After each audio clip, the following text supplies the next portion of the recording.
Have you ever noticed how a small oversight or distraction can turn into a hassle to deal with? This time, the distraction was leaving the car ignition on for 2 days. The problem that we have to tackle today is an airbag light off. After 2 days with the ignition on, of course the battery went to zero, total zero. I tried to start the car with a booster, but no luck. So I decided to try to recharge the battery, but it was so drained that even the charger couldn't detect it.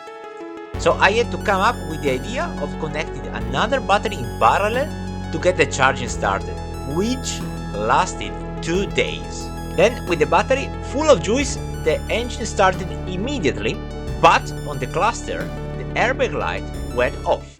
A simple piece of tape can perfectly hide our problem, but we don't want to hide the problem, we want to fix it. The first thing I do, I plug my trusty cheap OBD2 reader. I'm looking for error codes with my free app that helped me a lot of time, but this time nothing. Not even a single code. Zero. Searching for the solution, somebody mentioned that another trick can come from the fuse box. In particular, was mentioned that if we open the fuse box that is located on the glove box,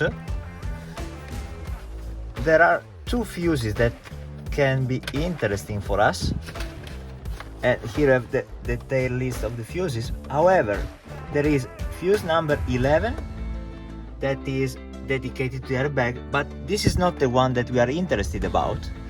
The one that we are interested about is the number 10, that is the one dedicated to the cluster.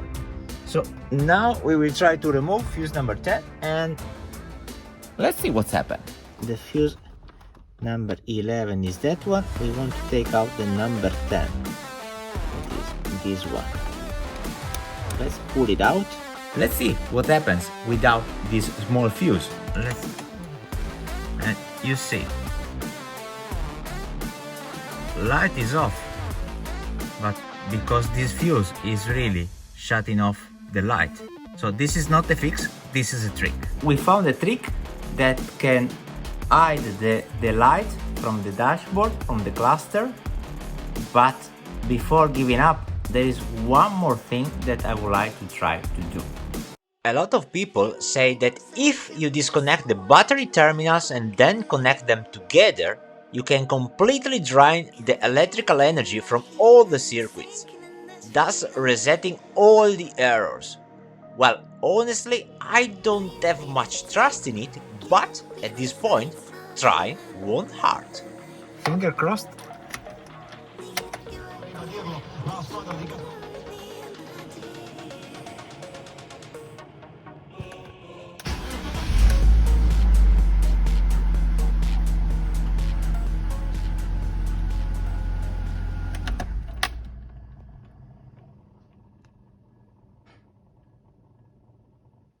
After all this phase, hopefully now we have the solution to our problem.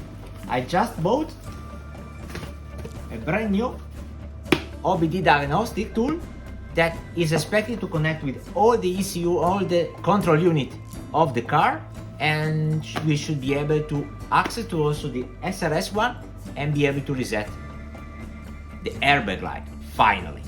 So let's connect it, and finger crossed, I'm confident that it will work. Apparently we have a very long list of errors, very long list.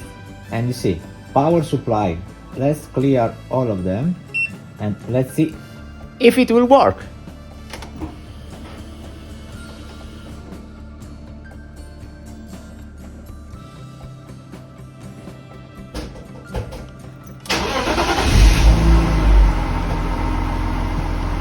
And voila! All the errors are gone! Yoo-hoo! In this video, we tried all the methods I found online to solve the airbag warning light issue. And I think that the lesson learned is if you have an electronic problem, the way forward to solve it is a good tool to diagnose it and clear all the codes. If you enjoyed this video, please consider to subscribe. We have many more things to restore and problem to fix, so see you in the next video. Ciao ciao! I like to do the unboxing, really. Let's see what is inside. Cable, instruction. But really, does anybody care about this? Come, I don't believe so. Let's go to the tour and connect it.